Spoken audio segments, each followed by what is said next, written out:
পৃথিবীর সবচেয়ে যাদের দোয়া বেশি কবুল হয়, সাথে সাথে দোয়া কবুল হয়, ওই বাড়িতে রেখেছেন যে স্ত্রী, এই স্ত্রীর দোয়া সবচেয়ে তাড়াতাড়ি কবুল হয় যদি নেককার হয়, দিনদার হয়। 3, যত বরকতের উৎস আছে তার মধ্যে 1 নম্বর মূলত বরকতের উৎস হলো আপনার স্ত্রী। আপনি হাদিসগুলো শুনলে হতবাক হয়ে যাবেন। ওই স্ত্রী না, আল্লাহ বলছেন ওয়ামিন আয়াতিহি আন খালাকা লাকুম মিন আনফুসিকুম আজওয়াজা লিতাসকুনু ইলাইহা ওয়া জাআলা বাইনাকুম মাওয়াদ্দা ওয়া রাহমা। আল্লাহ বলছেন ওটা একটা নিদর্শন। আপনার স্ত্রী মনে করে আমি একটা ওয়াইফ, সুন্দরী একটা মেয়ে, হতভাগা, ও মনে করে এটা, আর আপনি মনে করেন আমার বউ। আল্লাহ বলছেন ওটা আল্লাহর নিদর্শন। 1, 2 নম্বর বলছেন লিতাসকুনু ইলাইহা, সমস্ত প্রশান্তি, দয়া, রহমত, আদর, প্রেম, ভালোবাসা সব ওর স্ত্রীর মধ্যে আল্লাহ দিয়েছেন। আমার কথা না, কার কথা? আল্লাহ বলছেন ওর মধ্যে যত আদর, যত প্রেম, যত সুখ, যত শান্তি, যত প্রশান্তি, যত ভালোবাসা আল্লাহ সব ওর মধ্যে দিয়েছে। আল্লাহ বলছেন এটা। 2, রাসূল সাল্লাল্লাহু আলাইহি ওয়াসাল্লাম একদিন বলছেন তাব্বাল লিযাহাবি ওয়াল ফিদ্দা, তাব্বাল লিযাহাবি ওয়াল ফিদ্দা, তাব্বাল লিযাহাবি ওয়াল ফিদ্দা। স্বর্ণের খনি ধ্বংস হয়ে যাক, রূপার খনি ধ্বংস হয়ে যাক। কয়বার বললেন? 3 বার। স্বর্ণের খনি, রূপার খনি ধ্বংস হয়ে যাক। সাহাবীরা চিন্তায় পড়ে গেছেন। কলু ইয়া রাসূলুল্লাহ আইয়ুল মাল নাত্তাখিযু, তাহলে আমরা জমা করে রাখবো কি, সঞ্চয় করে রাখবো কি? আল্লাহ রাসূল সাল্লাল্লাহু আলাইহি ওয়াসাল্লাম বলেছেন লিয়াত্তাখিজ আহাদুকুম যাওজাতান সালিহা। আরে তোমরা বাড়িতে একজন নেককার স্ত্রী রেখে দাও, এটাই হলো বরকতের খনি, এটাই হলো স্বর্ণের খনি। আল্লাহ রাসূল বলেন, এই হাদিসটা আসছে 2274 নম্বর হাদিস তাবরানী আওসাতের মধ্যে। রাসূল সাল্লাল্লাহু আলাইহি ওয়াসাল্লাম বলেন আযামুন নিসায়ে বারাকা আইসারুহুন্না মাউনা, মহিলাদের মধ্যে সবচেয়ে বরকতপূর্ণ মহিলা তারা যাদের চাহিদা নাই। চাহিদা নাই মানে সব সময় নাই নাই খাই খাই করে না। কি বলে জানেন? ওই বিয়ের সময় একটা শাড়ি দিছে, আর তো কিছু দেওনি, আগামী বৈশাখ মাসে কিন্তু কি দিবা? একটা বৈশাখী শাড়ি দিবা, দাম হবে 5000 টাকা।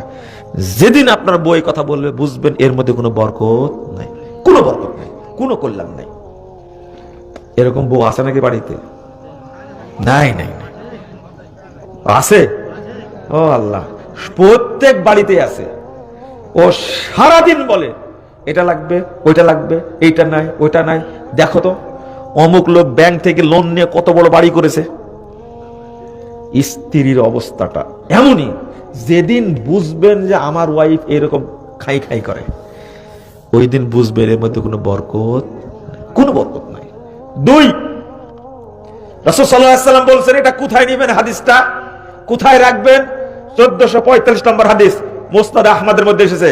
আল্লাহ রাসূল বলেন মিন সাদাতি ইবনে আদম, আদম সন্তানের জন্য, একজন পুরুষের জন্য, একজন স্বামীর জন্য সৌভাগ্যের প্রতীক হলো আল মারআতুস সালিহা।